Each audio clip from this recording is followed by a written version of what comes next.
Bismillahirrahmanirrahim. Assalamualaikum warahmatullahi wabarakatuh.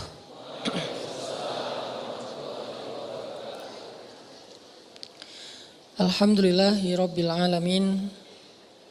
Nahmaduhu wa nasta'inuhu wa nastaghfiruh. Wa na'udzu billahi min syururi anfusina wa sayyiati a'malina. May yahdihillahu fala mudhillalah wa may yudlil fala hadiyalah. Asyhadu an la ilaha illallah wahdahu la syarikalah. Lahul mulku wa lahul hamdu wa huwa ala kulli syai'in qadir. Wa asyhadu anna Muhammadan abduhu wa rasuluhu la nabiyya ba'dah. Allahumma salli wa sallim wa barik ala sayyidina wa habibina wa maulana Muhammadin wa ala alihi wa sahbihi ajma'in. Teman-teman yang dirahmati Allah Subhanahu wa taala, malam ini kita akan coba belajar mengevaluasi diri kita ketika kita dapat masalah. Karena ketika orang diberikan ujian oleh Allah Subhanahu wa taala itu, maka manusia itu ada dua tipe. Ada manusia yang berkeluh kesah dengan ujian, ada manusia yang bersabar atas ujian. Dan orang yang bersabar ini juga bermacam-macam bentuknya. Ada yang sabar dengan pasrah, ada yang sabar justru dengan memperbaiki diri. Dia bersabar sambil memperbaiki dirinya. Karena dia sadar tidak ada masalah yang menimpanya kecuali ada yang salah dalam dirinya. Tidak ada musibah yang menimpa dia kecuali ada sesuatu yang dia lakukan yang mungkin bukan kebaikan, yang mungkin dosa. Sehingga selain bersabar, sembari bersabar dia mencoba untuk mengevaluasi, memperbaiki diri. Dan ini adalah model orang yang sabar yang paling baik. Sedangkan yang mengeluh juga macam-macam.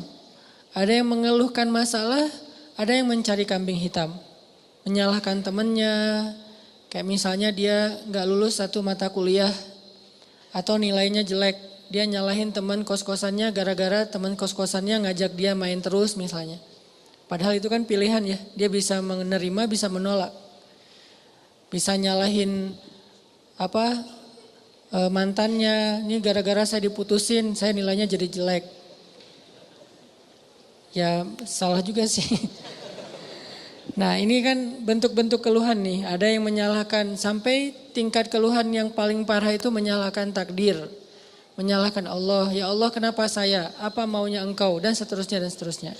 Nah malam ini kita akan bahas angle orang yang ketika diuji oleh Allah bersabar. Dan juga sambil bersabar dia mencoba untuk memperbaiki diri. Dan ini adalah cara yang paling baik dalam menyikapi suatu musibah atau masalah. Cara yang paling elegan dan cara yang paling bijak, cara yang paling disukai Allah ketika kita mendapatkan masalah itu justru kita mencari tahu apa salah kita. Walaupun masalahnya bukan dengan keadaan, kalau menyalahkan keadaan kan susah. Masalahnya kadang dengan orang lain. Orang mencela kita, orang berkata-kata tidak baik kepada kita. Ya memang salah dia, tapi tidak akan menimpa ucapan itu kepada kita kecuali memang ada sesuatu yang terjadi dalam diri kita. Ada sesuatu dosa yang pernah kita lakukan.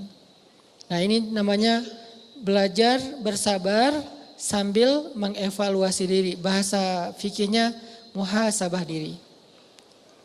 Menghitung-hitung apa kesalahan dalam diri kita. Nah, kita akan bahas tentang ini. Gimana caranya kita menghadapi masalah, menghadapi satu musibah, menghadapi satu kejadian yang tidak enak dengan sabar tapi enggak sekedar pasif. Enggak sekedar mengatakan innalillah wa inna ilaihi rajiun. Enggak hanya sekedar mengatakan hasbiyallah wa ni'mal wakil. Enggak hanya sekedar merasa ini adalah cara Allah untuk menaikkan derajat saya. Kadang kalau hanya kegeeran kayak gini nih, kita jadi nggak pernah menjadi lebih baik. Kan ada orang ketika diuji oleh Allah, boleh sih merasa bahwa oh ini cara Allah menaikkan derajat saya. Tapi kalau hanya kayak gini doang, rasa-rasanya kita terlalu kegeeran. Dan kalau terlalu kegeeran, kita nggak punya dorongan untuk memperbaiki diri. Kalau saya lebih suka angle-nya, kalau orang lain yang kena musibah, kita bilang itu untuk mengangkat derajat dia. Kalau kita yang kena musibah, kita bilang ini karena dosa-dosa saya. Angle kayak gitu tuh lebih enak, lebih produktif.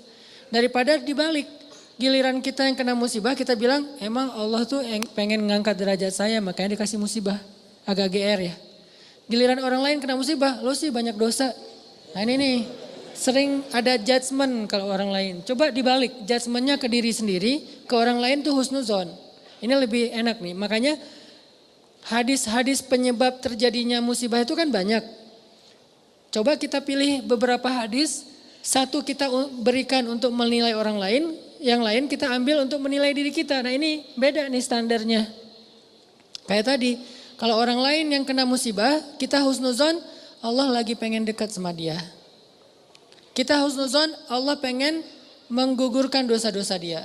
Kita husnuzon, Allah pengen mengangkat derajat dia. Kita husnuzon, emang orang yang paling dicintai Allah tuh biasanya dikasih banyak ujian. Gitu husnuzonnya. Kalau orang lain yang kena masalah atau musibah.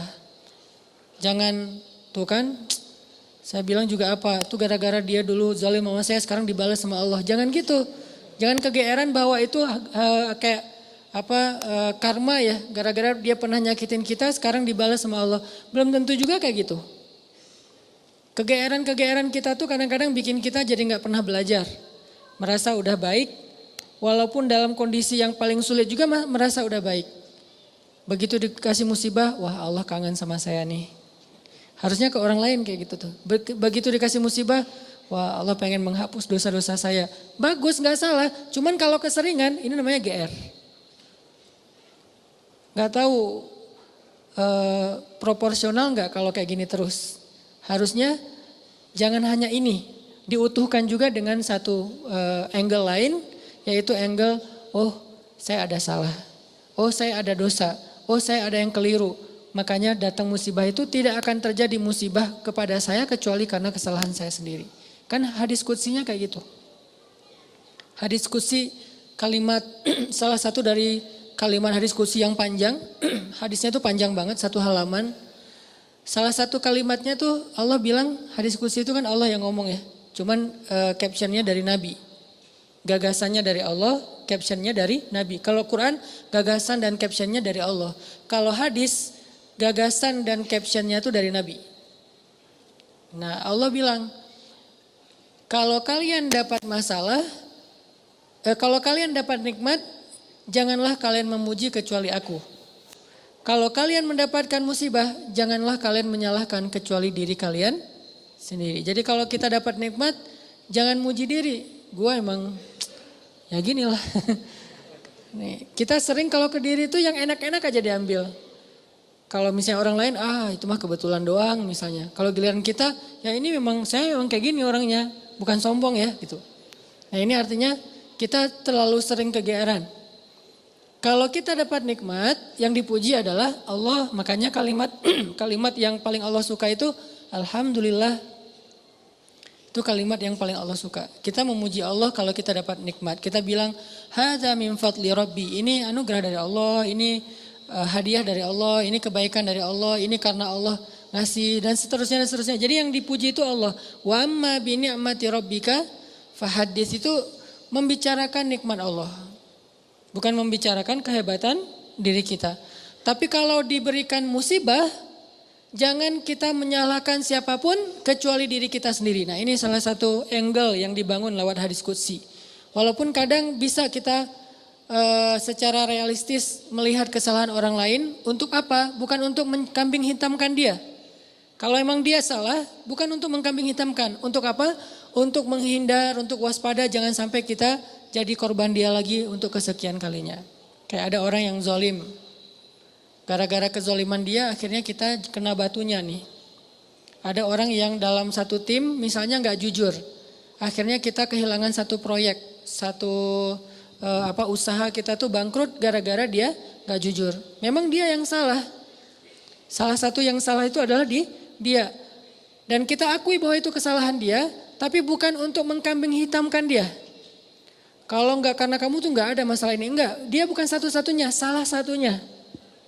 Karena kalau kita enggak punya dosa, mungkin kesalahan dia hanya akan menimpa dia saja. Tapi karena kita juga punya dosa, akhirnya kesalahan dia juga menimpa kita. Tapi Ustadz, ada yang hadis mengatakan kalau di dalam satu masyarakat ada orang yang berbuat dosa, nanti Allah akan timbakan musibah yang kena bukan cuma dia, sampai tetangganya juga kena. Itu kenapa bisa gitu? Dosa tetangganya apa? Dosa tetangganya membiarkan kemungkaran terjadi. Kesalahan masyarakatnya adalah membiarkan dosa itu tanpa ada orang yang mau memperbaikinya. Itu kesalahan masyarakat. Jadi pesan moral dalam hadis itu bukan orang yang gak salah terus kena juga, bukan. Orang yang gak salah itu kena gara-gara mereka membiarkan kemungkaran itu terjadi. Kalau ada usaha dakwah, Allah gak akan menimpakan. Kalau ada nabi, kalau ada dai, kalau ada ulama yang berdakwah untuk mencegah kemungkaran di situ, maka Allah tidak akan menimpakan musibah itu kepada mereka. Kenapa? Masih ada dai. Sebagaimana Nabi Lut, ketika Nabi Lut masih berdakwah, Allah nggak akan hancurkan gunung di Sodom. Allah suruh dulu Lut keluar, baru dihancurkan. Kenapa? Karena masih ada yang berdakwah. Kalau Nabi Lut tidak berdakwah, walaupun di dalam negeri itu ada orang soleh hidup sendiri dan tidak mau berdakwah, maka Allah akan menimpakan musibah dan mengenai orang soleh. Kenapa orang soleh kok kena padahal dia nggak berdosa? Dosa dia adalah membiarkan kemungkaran. Dosa dia adalah membiarkan kebatilan, tidak berbuat apa-apa. Jadi kita bersyukur juga ada ulama-ulama yang bersuara untuk kemungkaran. Itu salah satu alasan mungkin Allah masih menahan musibah atas negeri kita. Kalau mereka tidak menyuarakan kebenaran dan mencegah kemungkaran, mungkin udah dari dulu kita udah kena musibah-musibah yang besar. Kalaupun ada musibah-musibah kecil, ini mungkin lebih kepada hikmah yang lain. Bukan hikmah karena Allah pengen mengazab bangsa Indonesia. Jadi teman-teman, coba kita perbaiki angle berpikir. Apa yang harus kita persangkakan ketika orang lain kena musibah, dan apa yang harus kita persangkakan ketika kita yang kena musibah. Kalau kita yang kena musibah, salah satunya adalah cari salahnya di mana nih dalam diri kita. Kalau orang lain yang kena musibah, maka berbaik sangka dengan mengatakan Allah ingin mengangkat derajat dia. Berbaik sangka dengan mengatakan Allah pengen dekat dengan dia. Berbaik sangka dengan mengatakan orang yang paling banyak diuji adalah para nabi, kemudian orang soleh, kemudian yang semisalnya, kemudian yang semisalnya. Berbaik sangka dengan mengatakan Allah pengen menggugurkan dosa-dosa dia. Sehingga kita gak pernah menjudge orang lain. Dan tidak sibuk dengan kesalahan-kesalahan orang lain. Karena pernah saya kena musibah misalnya motor saya hilang. Dulu banget. Saya baru beli motor, baru 2 bulan terus hilang. Teman saya bilang gini, Ustadz kurang sedekah nih.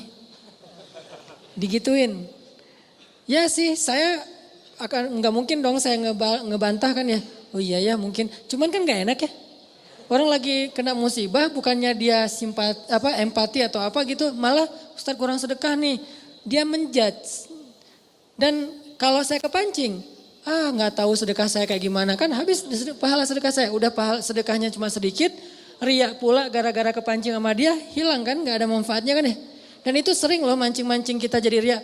Kadang-kadang riak kita tuh bukan direncanain, bukan gua pengen riak nih, enggak. Kalau kelas kita insya Allah enggak gitu-gitu amat lah. Enggak mungkin kita sedekah pengen pamer, kita beribadah pengen pamer, kita tilawah pengen pamer. Kita tahulah itu mah sia-sia.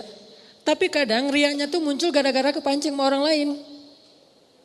Lo enggak pernah gua ngeliat baca Quran, wah lo enggak tahu gua di HP ini ada Quran sampai 5 aplikasi loh.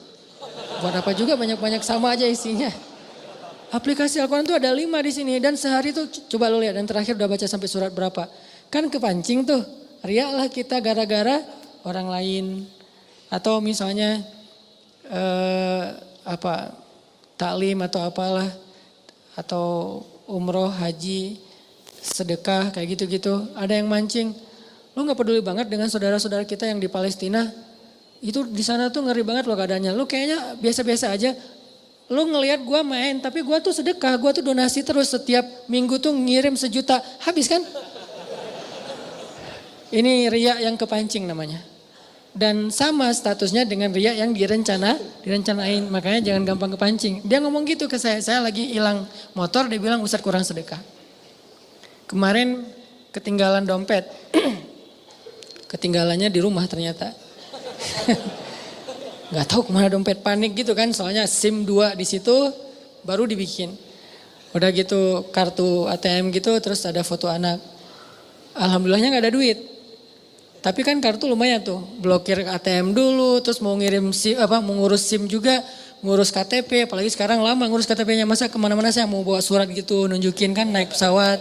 Males banget kan ya, gak keren kalau gak ada kartu teh. Kemana-mana mau check in pesawat, tunjukin kertas. Aduh gimana rasanya nih, berat. Tiba-tiba ada yang iseng lah gitu. Udah tahu orang kena musibah Ustadz banyak dosa, Ustadz ini segala macam. Iya sih emang banyak dosa, tapi gak usah diomong-omongin kan gitu ya.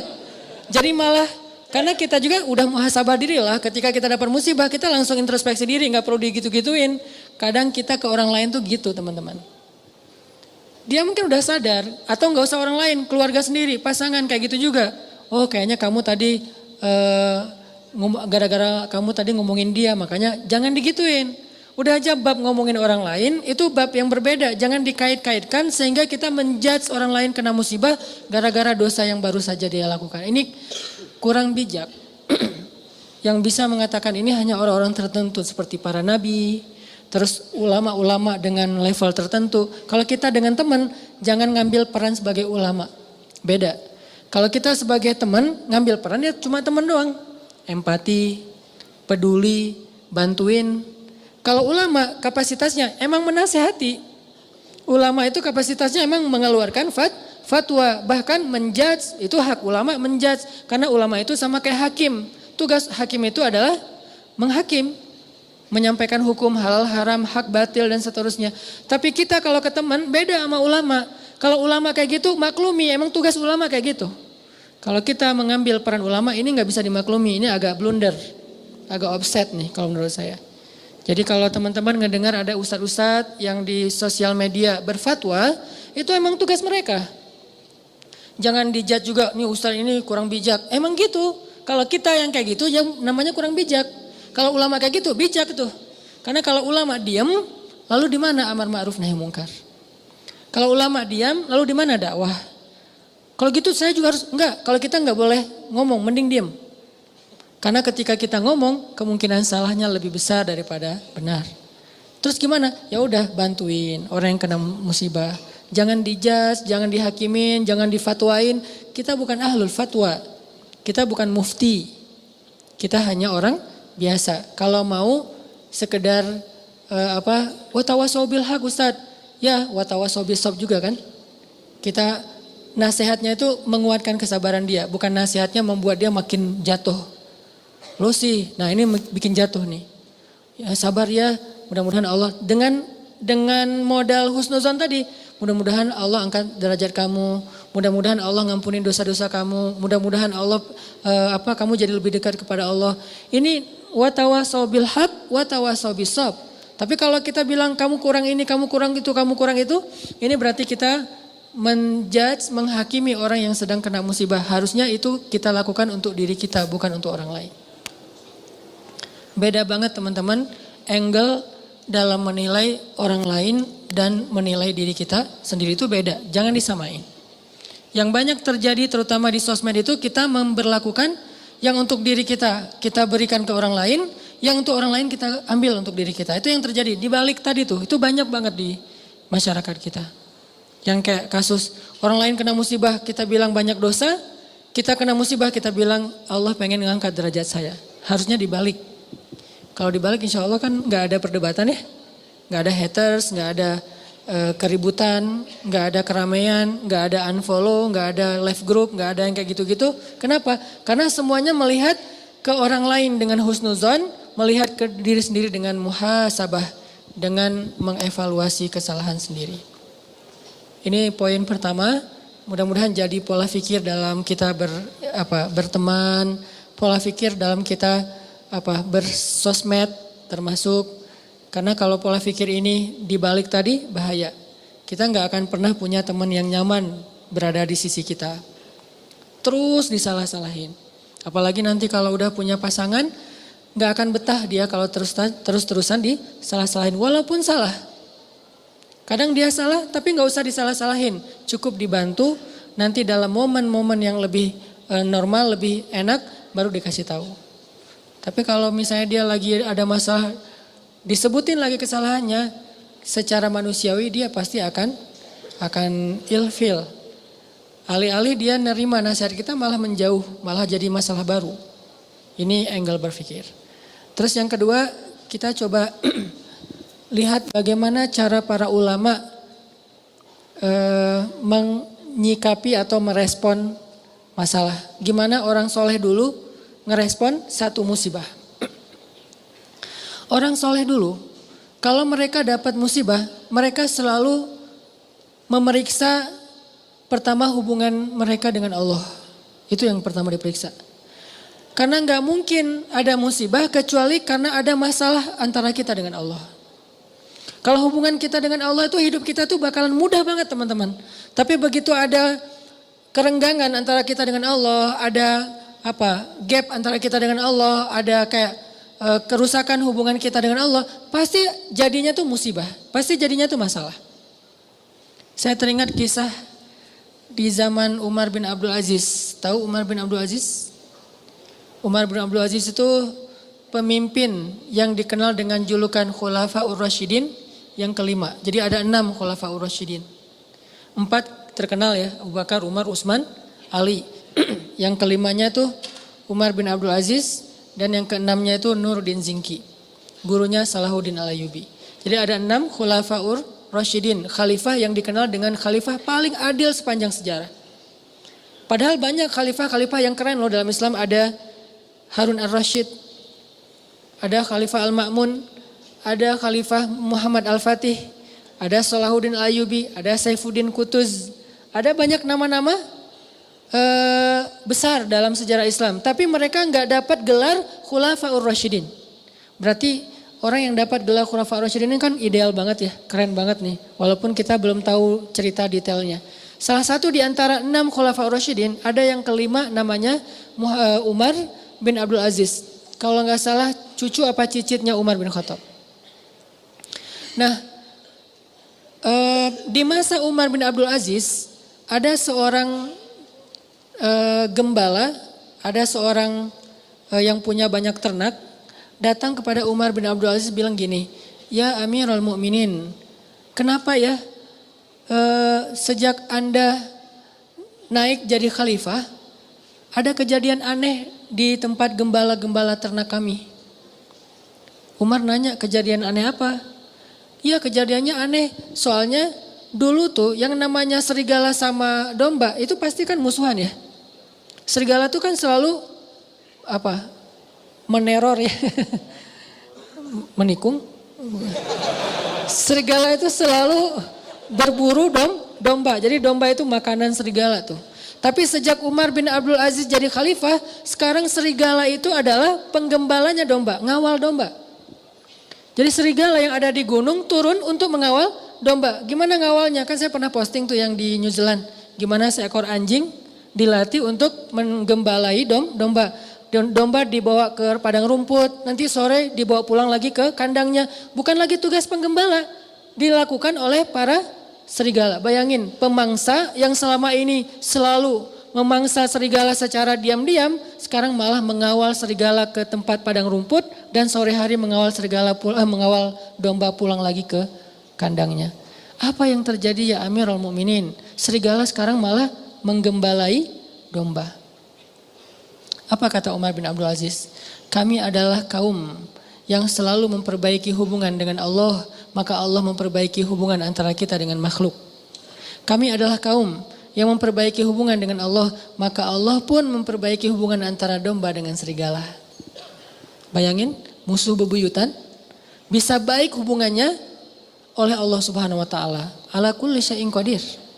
Apalagi cuma calon mertua yang pernah nolak kita, biasa banget itu, gampang. Ini serigala loh, yang makan domba, bisa jadi pengawal domba. Apalagi cuma nolak, nggak dimakan kan? Nggak diapa-apain, nggak sampai disakitin, nggak sampai dirampas, nggak sampai dibegal. Kecuali calon mertuanya begal.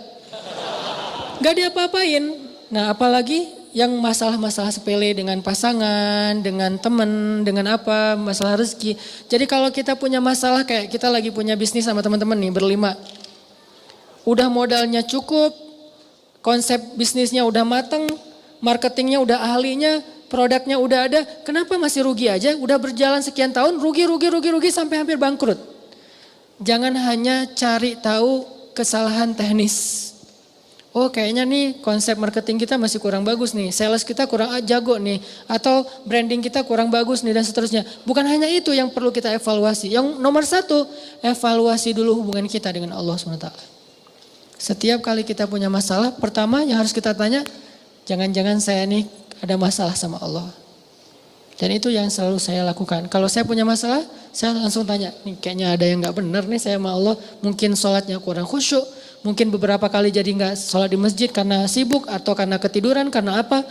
Oh kayaknya kebiasaan saya malam misalnya bangun, enggak saya, orang lain malam misalnya dia tahajud, terus tiba-tiba beberapa malam ini dia gak tahajud, akhirnya Allah kasih musibah mancing biar dia tahajud lagi. Kebiasaan dia tilawah 1 juz, tiba-tiba beberapa hari ini cuma beberapa lembar, Allah kasih masalah. Pokoknya kalau kita dapat masalah, yang pertama harus kita evaluasi hubungan kita dengan Allah. Sehingga ketika Umar bin Abdul Aziz jadi khalifah, masalah antara serigala dengan domba damai. Jadi domba dan serigala itu temenan. Bayangin, domba sama serigala temenan, sahabatan lah gitu. Malah serigala jadi kayak apa ya? Kayak relawan buat domba, nggak dibayar. Jadi volunteer. Pada turun, gantian ya piket gitu serigala teh. Kan serigala banyak tuh, piket dalam seminggu giving every day. Dalam seminggu ada 1 serigala yang bertugas untuk ngawal domba-domba. Dan itu bukan 1 kawanan domba, ada puluhan bahkan ratusan kawanan domba di negeri itu, di Madinah. Semuanya dikawal oleh serigala. Kalau cuma 1 doang mungkin bukan fenomena. Kebetulan doang nih ada serigala yang baik hati. Tapi kalau misalnya jadi kayak semua kawanan domba itu dikawal oleh serigala, ini fenomena nih. Akhirnya laporlah kepada Umar bin Abdul Aziz, ya Amirul Mukminin apa yang terjadi? Kata Amirul Mukminin, kami adalah kaum yang selalu berusaha memperbaiki hubungan dengan Allah, maka Allah memberikan balasan dengan memperbaiki hubungan antara serigala dengan domba. Berkuranglah tugas para penggembala. Nunggu aja tuh di kandang. Pagi hari dijemput sama serigala, datang tumpangan gratis gitu. Datang serigala, udah siap, udah ayo jalan konvoy, naik ke atas padang rumput. Dan serigala lebih expert dalam mencari padang rumput daripada manusia. Dia tahu banget padang rumput yang lagi yang rasanya manis, yang asin, yang apa segala macam, kayak salad gitu kan ya. Gua tunjukin nih salad yang paling baik nih, chefnya terbaik, dia tunjukin ke gunung mana, tuh bawa tuh domba-domba. Kayaknya kurang lebih kayak gitulah keadaannya. Lalu kan Umar bin Abdul Aziz itu cuma sebentar ya, kalau nggak salah cuma 3 tahun jadi khalifah, lalu dibunuh, meninggal. Setelah Umar bin Abdul Aziz meninggal, serigala mulai memakan domba-domba. Serigala mulai memakan domba-domba. Ketika kasus pertama terjadi dalam kasus 1 kawanan domba, langsung yang pemilik domba itu mengatakan, kenapa dombanya mulai dimakan serigala? Dia mengatakan pasti Umar bin Abdul Aziz sudah wafat, karena mereka belum dengar beritanya. Pasti Umar bin Abdul Aziz sudah wafat, makanya serigala mulai galak lagi dan makan domba. Galak. Akhirnya mereka pun cari tahu benarkah Umar bin Abdul Aziz wafat atau dia turun tahta. Ternyata ketika mereka cari tahu, mereka dengar berita benar Umar bin Abdul Aziz telah wafat. Sehingga orang-orang tidak punya lagi orang soleh yang memimpin. Akhirnya Allah putuskanlah silaturahim antara serigala dengan domba. Dan ini kisah nyata.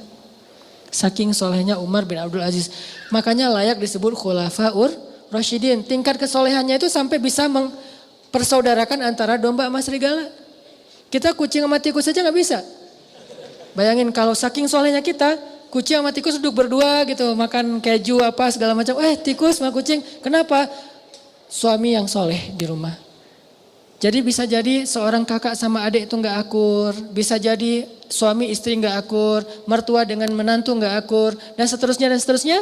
Teman dalam satu tim gak akur dan seterusnya dan seterusnya. Itu penyebabnya kenapa? Hubungan kita dengan Allah kurang akur. Sehingga Allah tidak memperbaiki hubungan kita dengan manusia. Dengan makhluk. Jadi yang pertama kita evaluasi kalau kita punya masalah teman-teman, evaluasilah hubungan kita dengan Allah. Kalau kita merasa nggak punya dosa besar, minimal dosa kecil.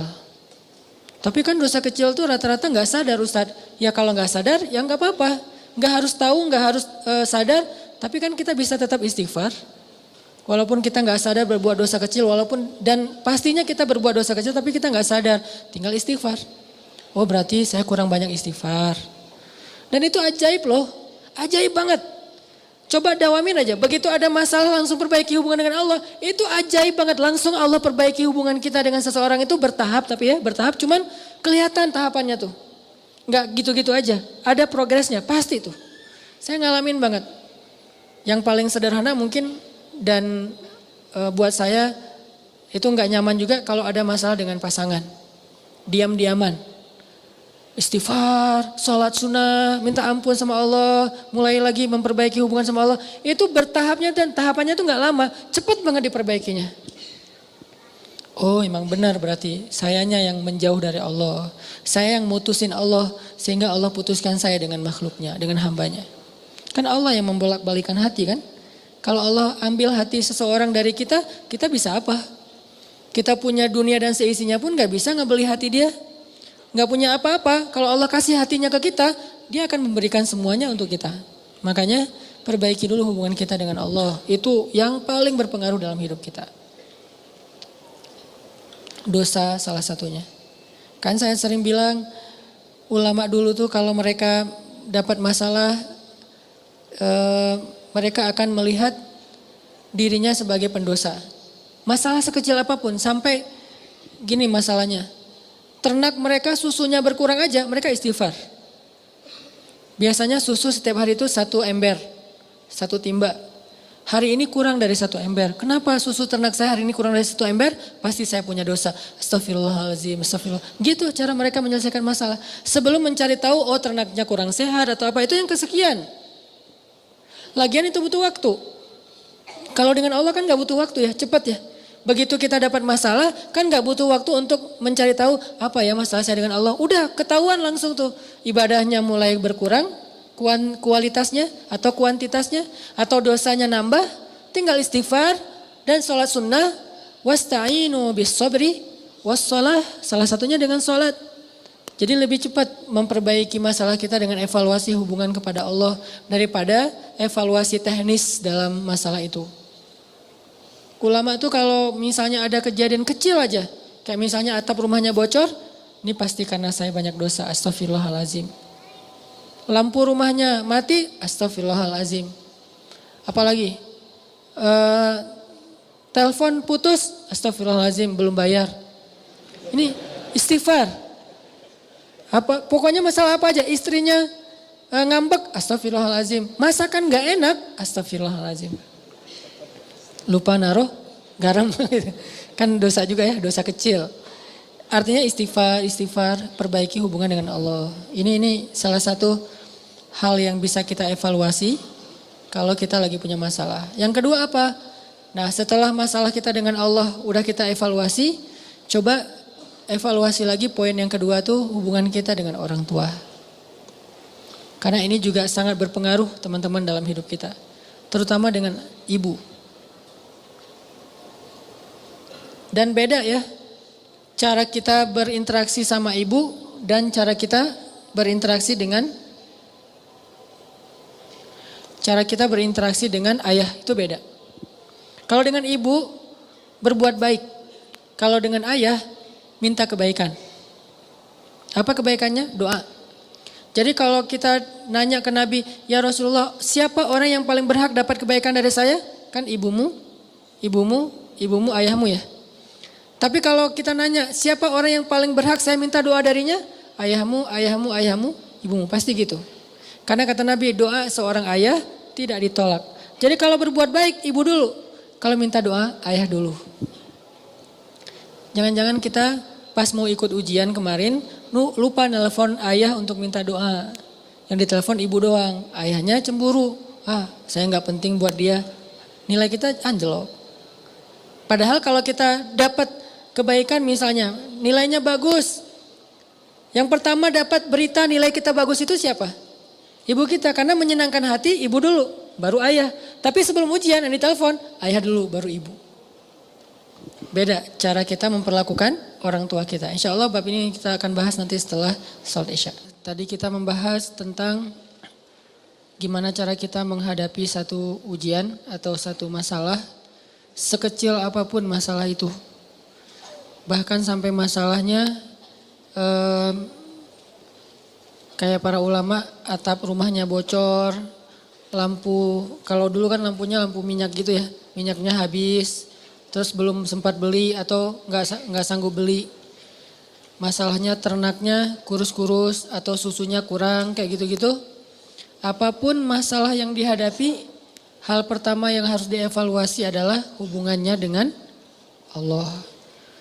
Salah satu contohnya tadi di zaman Umar bin Abdul Aziz.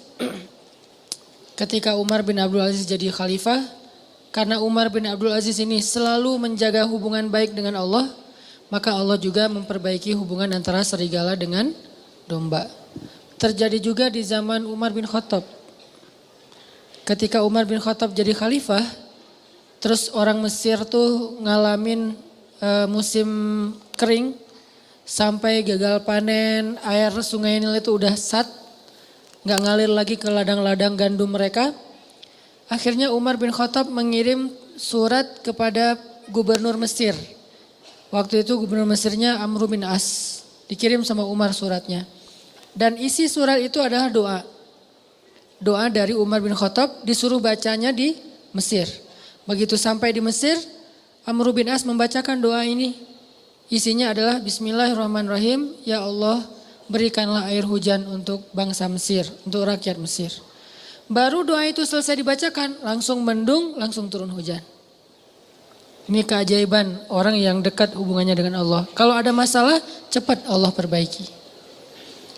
Kenapa kita kalau doa nggak secepat Umar bin Khattab, nggak secepat Umar bin Abdul Aziz dan orang-orang soleh lainnya? Mungkin karena emang jarak kita dengan Allah itu emang sejauh solusi masalah kita. Itu berbanding lurus tuh. Makin dekat kita dengan Allah, makin dekat kita dengan solusi dan pertolongan. Makin jauh, ya makin lama. Aku tergantung gimana hambaku tuh. Fadhkuruni azkurkum washkuruli wala takfurun. In tansurullaha yansurkum. Banyak ayat-ayat kayak gitu timbal balik. Kalau kalian ingat aku ingat kalian. Wa aufu bi ahdi, ufi bi ahdikum. Tunaikan janji kalian kepada aku tunaikan janjiku kepada kalian. Apalagi, tolong agama Allah, Allah akan tolong kalian, kayak gitu-gitulah. Aku tergantung prasangka hambaku kepadaku dan seterusnya. Ini artinya coba evaluasi dulu gimana kedekatan kita dengan Allah. Apakah mulai merenggang, apakah mulai agak flat, apakah mulai garing. Kayak kita doa mulai garing, sholatnya garing, gak khusyuk lagi, gak ada rasa. Nah ini hal yang perlu kita evaluasi. Gak ada hubungannya usah dengan masalah, hubungan banget. Bukankah dunia ini milik Allah? Allah yang mempergilirkan segala sesuatu, Allah yang mengatur. Allah itu Rob, Rob itu artinya pemilik, pencipta, pemelihara, pengatur. Itu semuanya makna dari Rob atau rububiyah. Itu perbaiki pertama. Kedua, mungkin masalah kita itu karena hubungan kita dengan orang tua yang kurang baik. Kurang baiknya kadang bukan durhaka, tapi kurang peduli. Kurang baiknya mungkin kita nggak pernah ngebentak orang tua, tapi nggak pernah juga kita membahagiakan orang tua. Ya biasa-biasa aja lah gitu. Dengan orang tua itu ya sekedar status doang, bahwa itu ibu saya, itu ayah saya, tapi nggak ada apa-apa. Bukan kesayangan, bukan prioritas, bukan yang kita agendain, pokoknya seminggu sekali harus nelpon, kalau nggak bisa datang, kalau bisa datang harus datang. Setiap hari itu kita minimal ketemu ibu kita senyum, minimal kalau bisa mijat kakinya atau apa gitu. Nah karena hubungan kita dengan orang tua jadi agak sedikit plain, hambar, maka hidup kita juga jadi hambar. Terutama ibu. Dan juga mungkin kurangnya apa? Kurang banyak minta doa dari ayah. Padahal doa itu ajaib loh dalam kehidupan kita teman-teman.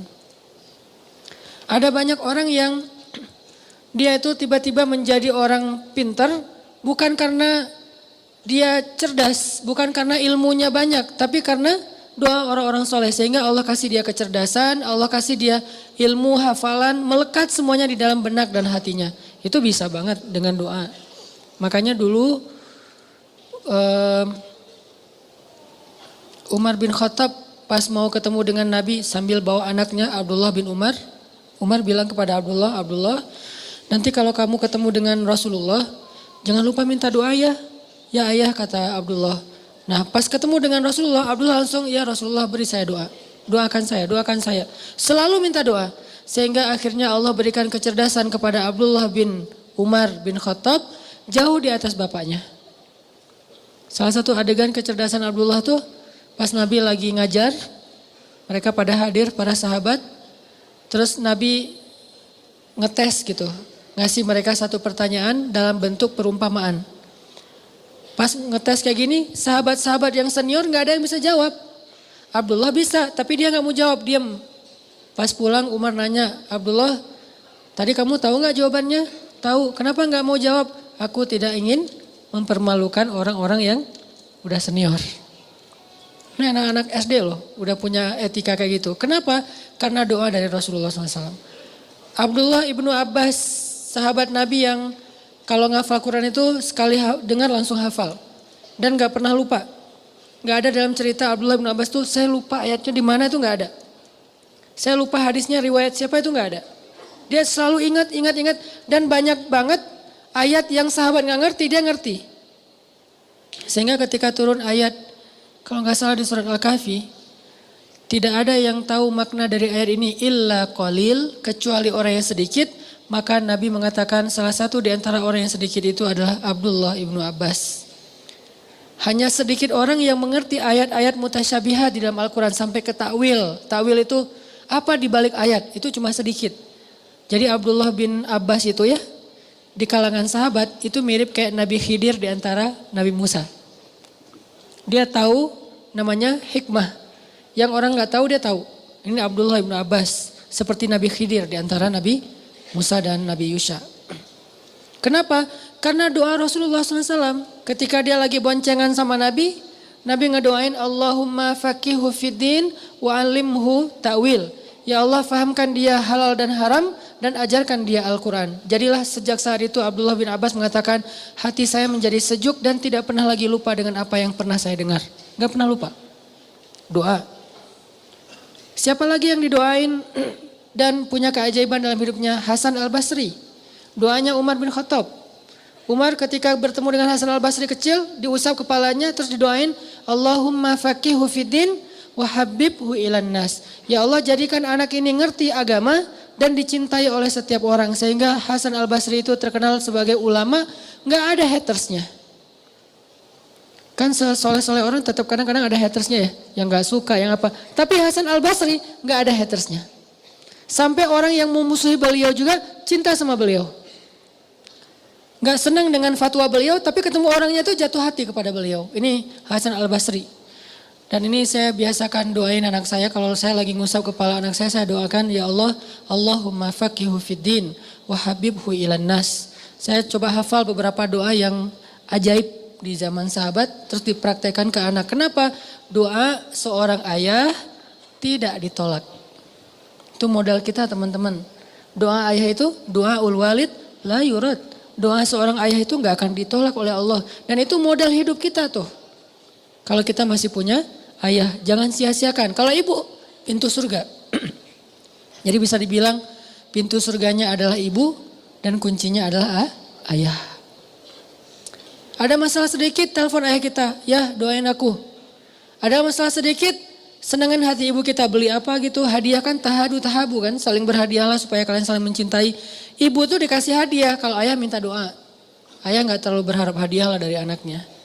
Beda karakter nih. Ini cara kita berbakti kepada mereka supaya Allah perbaiki urusan kita.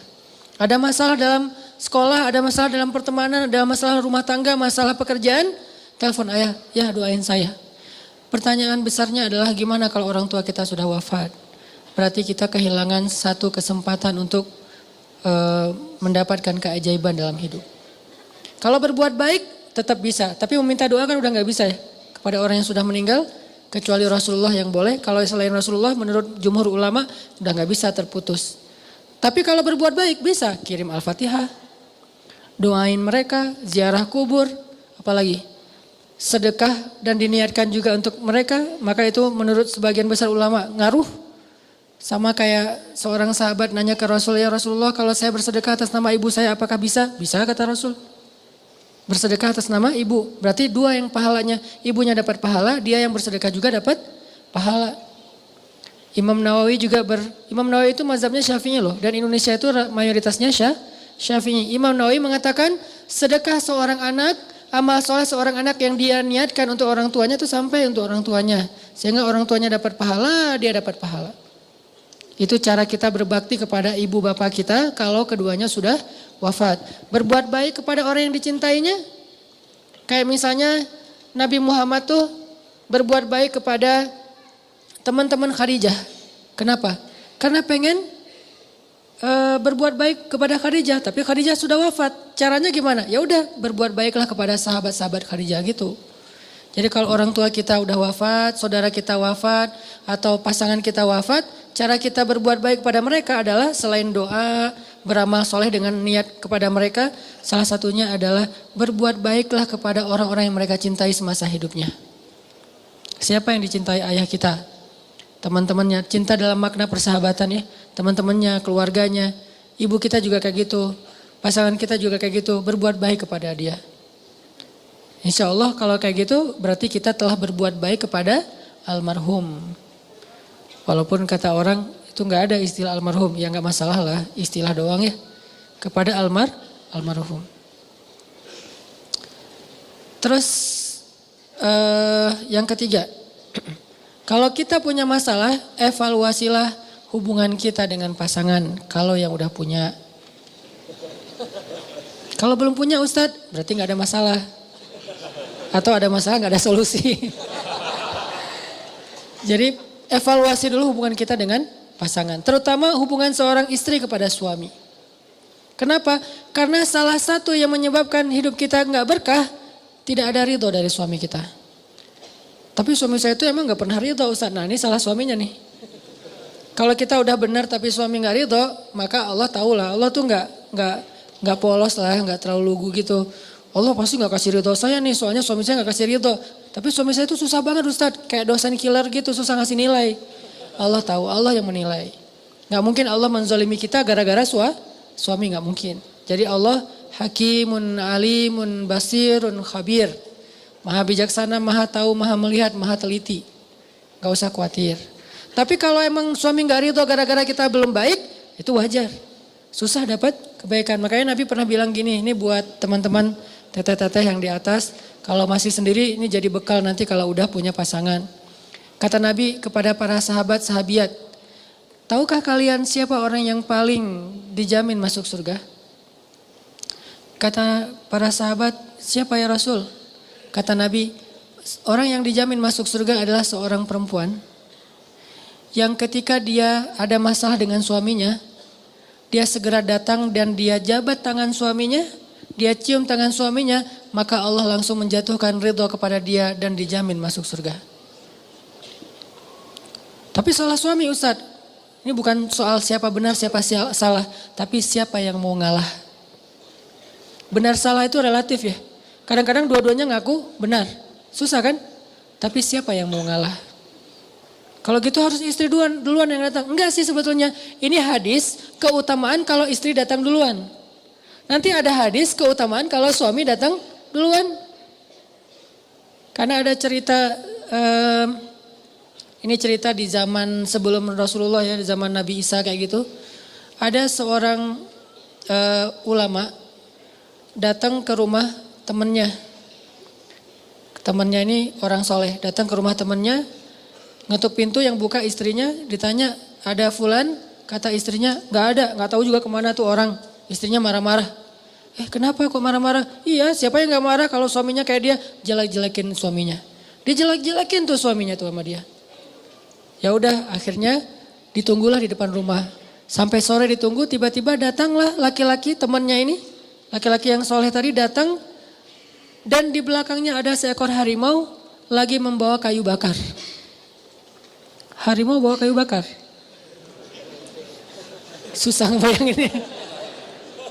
Pokoknya gitulah ceritanya, ini riwayatnya kayak gitu. Harimau bawa kayu bakar. Dia cari kayu bakar gitu terus dipikulkan ke atas, harimau dibawa sama harimau. Bayangin, bukan keledai, bukan onta, bukan kuda, harimau. Bawa aja, terus taruh di belakang, harimaunya pergi. Enggak pamitan pula tuh, pergi aja pokoknya. Heran, Masya Allah. Udah ngobrol, gak ditanya-tanya masalah harimau tadi, ngobrol udah selesai, pulang. Setelah beberapa lama, karena ini kan beda kota ya. Setelah beberapa lama, dia mengunjungi lagi temannya yang tadi, si orang soleh, si ulama tadi ini. Ngunjungin, gak tahu berapa bulan, berapa tahun, ngunjungin. Dan pas dikunjungin ketuk pintu, Assalamualaikum, Waalaikumsalam, dibukain oleh istrinya, tapi beda. Ditanya butuh siapa, cari Fulan bin Fulan, benarkah ini rumahnya? Oh iya dia suami saya lagi mencari nafkah, bisa tunggu sebentar di sini? Oh bisa, gimana suami kamu? Disebutin kebaikan-kebaikannya. Gak lama ditunggu datanglah laki-laki soleh ini memikul kayu bakar sendiri, udah gak ada lagi harimau yang tadi. Ditaruh, ngobrol, akhirnya orang ulama ini nanya, saya penasaran, mana istrimu yang dulu? Terus gimana kejadian si harimau? Kata orang soleh, ya istri saya yang dulu sudah meninggal dunia. Terus harimau, dulu Allah menguji saya dengan seorang istri yang durhaka, istri yang banyak mengeluh, istri yang menjadi ujian buat saya. Tapi saya bersabar sehingga Allah memberi saya harimau untuk membantu saya dalam pekerjaan. Lalu ketika istri saya meninggal, saya menikah lagi dengan istri yang lebih baik, soleha dan taat kepada Allah. Dan dia membantu saya, dia memuji saya, dia menghargai saya. Akhirnya Allah tidak mendatangkan lagi harimau itu untuk membantu saya dalam mencari kayu bakar. Pelajarannya di sini apa teman-teman? Kadang Allah memberi kita satu masalah lewat seseorang. Di waktu yang sama Allah mendatangkan orang lain yang luar biasa untuk menolong kita dari cara yang berbeda. Lalu ketika Allah cabut masalah ini, maka Allah cabut juga penolong dalam hidup kita. Biasanya itu satu paket. Fa inna ma'al usri yusra, itu salah satu maknanya. Begitu Allah kasih kita usri, di waktu yang sama Allah kasih kita yusra. Pasti tuh. Cuman kan kita fokusnya ke usrinya ya, ke kesulitannya. Gak fokus kepada kemudahannya. Setiap kali Allah kasih kita kesulitan, di waktu yang sama Allah lagi menurunkan dari langit yang sama kemudahan untuk kita. Kayak gitu kaidahnya. Lalu ketika kesulitannya dicabut, maka kemudahannya dicabut. Pelajaran yang berhubungan dengan pasangan tadi adalah kadang ketika seorang suami menyadari tentang keutamaan memaafkan istrinya, datang memeluk istrinya, membujuk istrinya, walaupun dia ngerasa bahwa harusnya istri yang datang ke saya, tapi kok saya yang datang ke dia, maka berarti dia melakukan sesuatu yang lebih utama daripada yang harus dia lakukan. Kan dalam Islam itu ada amal yang harus dilakukan, ada amal yang sunnah dilakukan ya. Ada yang wajib, ada yang sunnah. Yang sunnah ini gak harus, tapi pahalanya luar biasa. Atau ada yang harus dilakukan, ada yang gak harus dilakukan tapi dilakukan. Maka dia mendapatkan pahala yang luar biasa. Contoh, perempuan kalau mencari nafkah lebih besar pahalanya daripada laki-laki. Dalam kondisi suaminya tidak mencukupi nafkahnya. Pahalanya lebih besar. Seorang suami menjaga anak atau ngepel, nyuci piring, nyuci baju segala macam setelah dia pulang bekerja, pahalanya lebih besar daripada kalau itu dilakukan oleh istrinya. Jadi yang bukan tugas kita kerjain, itu menjadi namanya ihsan. Bukan cuma amal soleh tapi ihsan. Dan ihsan itu di atas amal-amal soleh yang lainnya. Apa itu ihsan? Sesuatu yang tidak perlu kita lakukan, bukan bagian kita tapi kita lakukan. Itu luar biasa pahalanya. Termasuk seorang istri, misalnya tadi mencari nafkah untuk anak-anaknya karena suaminya nih nggak pandai mencari nafkah atau emang nggak bertanggung jawab dalam mencari nafkah, maka ibu ini pahalanya double daripada yang dilakukan oleh suami. Begitu juga suami ketika memaafkan istrinya, membujuk istrinya, membahagiakan istrinya padahal istrinya yang bersalah, maka dia mendapatkan pahala yang lebih besar daripada istrinya datang duluan untuk meminta maaf. Masing-masing diberikan kebaikan. Belum lagi nanti teman-teman ada hadis. Hadis ini diriwayatkan tuh gara-gara Hasan Husain pernah ribut. Hasan Husain kan cucu Nabi ya, soleh dua-duanya. Tapi namanya manusia kadang beda pendapat. Ribut nih, sampai putus silaturahim gak ngomong 2 hari apa 3 hari gitu antara Hasan dan Husain. Akhirnya setelah seharian apa 2 hari gak ngomong, Hasan datang kepada Husain bilang, maafin saya kalau saya salah dan saya maafin kamu kalau kamu salah. Udah damai. Setelah mereka damai, Hasan mengatakan, saya mendengar dari kakek, yaitu Rasulullah bersabda, jika ada 2 orang yang memutuskan silaturahim, maka yang pertama datang untuk menyambungnya, dialah yang pertama masuk surga di antara mereka berdua. Jika 2 orang bertengkar, yang pertama mengajak damai, maka dialah yang pertama masuk surga di antara mereka berdua. Kalau ganti-gantian Ustaz, lihat aja siapa yang lebih sering. Suami istri nih. Kan suka ada masalah, kadang sebulan sekali ada masalah, kadang seminggu sekali ada masalah, kadang setiap hari ada masalah, ada musim masalah, setiap hari masalah. Kan ada musim-musimnya nih. Musim lagi nyaman, wah setiap hari tuh ada kejutan, ada hal-hal yang indah, ada musimnya nih. Nah dalam banyak kasus, siapa yang paling sering datang duluan dan untuk berdamai? Maka di antara mereka berdua nanti bisa kelihatan di dunia, dialah orang yang duluan masuk surga. Jadi kalau kita ada masalah sama teman, jangan fokus hanya dengan siapa salah, siapa benar. Tapi coba belajar fokus siapa pengen duluan ke surga. Walaupun kita yang salah, kita yang benar, dia yang salah. Yang penting kan kita pengen duluan masuk surga. Caranya ya udah datangi, sambung silaturahim, ajak damai dengan memaafkan kalau emang dia yang salah. Tapi biasanya dua-duanya salah sih. Walaupun pemicunya salah satunya ya.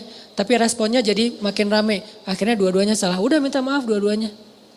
Siapa yang duluan datang. Karena datang duluan itu gak gampang loh. Didatangi itu gampang. Mendatangi itu yang susah. Kadang didatangi aja masih susah kan. Diajak balikan gak mau. Padahal dia ngajak balikannya dengan cara halal ya. Pengen akad gitu. Belum lupa dengan cerita dulu. Nah artinya gak usah dibahas panjang-panjang, sakit hati. Jadi keinget, enggak sih. Kalau kita ada masalah sama teman kita, jangan fokus dengan siapa yang salah, siapa yang benar. Fokus aja siapa duluan yang mau masuk surga. Dan memang benar, mau ngedatangin orang yang kita anggap dia salah itu gak gampang. Kadang-kadang ngedatangin orang yang kita yang salah ke dia aja susah, apalagi yang dia yang salah ke kita tuh gak gampang kan. Susah banget loh. Nah kesusahan itulah yang Allah balas. Kesusahan dalam kita melawan ego kita itulah yang Allah beri pahala.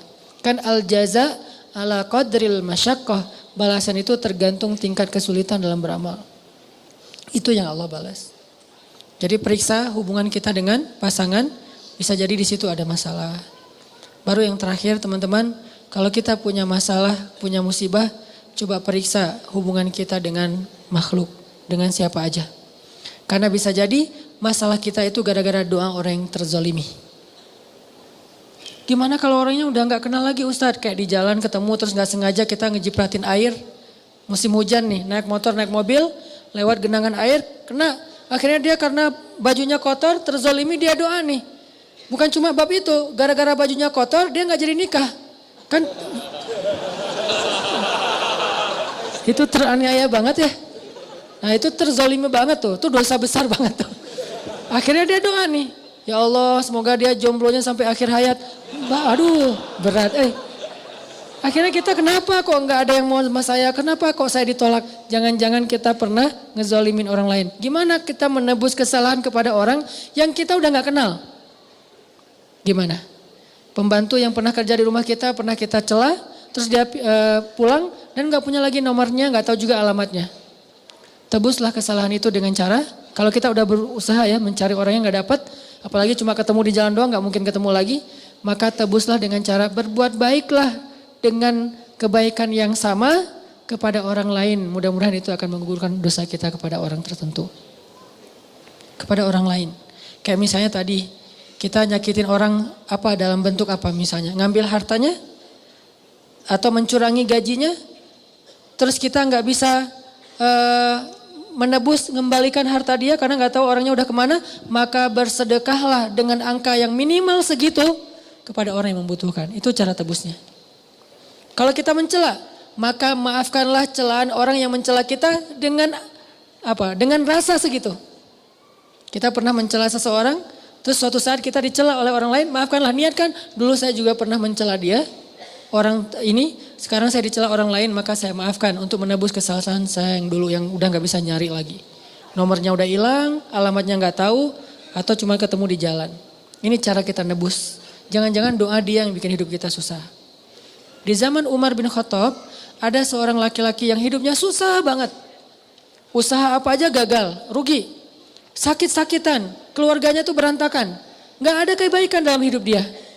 Sampai ketika dia sakit keras, Umar datang kepada dia dan bertanya, apa yang membuat kamu jadi hidup kayak gini? Umar kan suka nyari hikmah ya. Apa yang membuat hidup kamu kok susah banget kayak gini? Semuanya susah. Apa kata dia? Ya Amirul Mukminin, dulu saya pernah menzolimi seseorang. Dan waktu itu saya mendengar dia berdoa. Dan doa orang yang terzolimi itu tidak ditolak oleh Allah SWT. Dan inilah buah dari doa dia. Sehingga sejak dia mendoakan saya sampai hari ini hidup saya susah aja. Gak ada solusinya. Fisiknya sakit-sakitan terus menerus. Kemudian keluarganya berantakan. Bisnisnya bangkrut semuanya satu persatu. Anaknya ninggalin dia. Sakitnya gak pernah sembuh. Terus aja kayak gitu. Dan yang paling berat adalah dianya gak dikuatkan hatinya. Sehingga ngeluh terus. Ada orang yang diberikan ujian tapi dikuatkan hati ya. Ada orang udah dikasih ujian, dilemahkan hatinya, itu sengsara banget tuh. Makanya hati-hati dengan ketidaksengajaan kita, apalagi sengaja. Banyak istighfar, banyak berbuat baik. Tebuslah kesalahan kita dengan sedekah. Tebus kesalahan kita dengan memaafkan orang lain. Tebus kesalahan kita dengan membantu orang lain. Itu cara-cara kita nebus kesalahan kepada orang yang kita udah gak kenal. Kalau masih kenal, coba berusaha untuk minta maaf ke dia. Udah minta maaf gak dimaafkan? Nah, serahkan itu kepada Allah. Yang penting kita udah ikhtiar. 4 berarti. Evaluasi hubungan kita dengan Allah. Evaluasi hubungan kita dengan orang tua. Evaluasi hubungan kita dengan pasangan, terutama ke suami. Evaluasi hubungan kita dengan sesama. Walaupun kita gak kenal. Karena pernah ada adegan kecil tapi dampaknya besar dalam hidup kita. Barakallah, mudah-mudahan ini menjadi motivasi, booster buat kita dalam beramal soleh. Barakallahu li walakum. Subhanakallahumma wa bihamdika. Asyhadu an la ilaha illa anta astaghfiruka wa atubu ilaik. Assalamualaikum warahmatullahi wabarakatuh.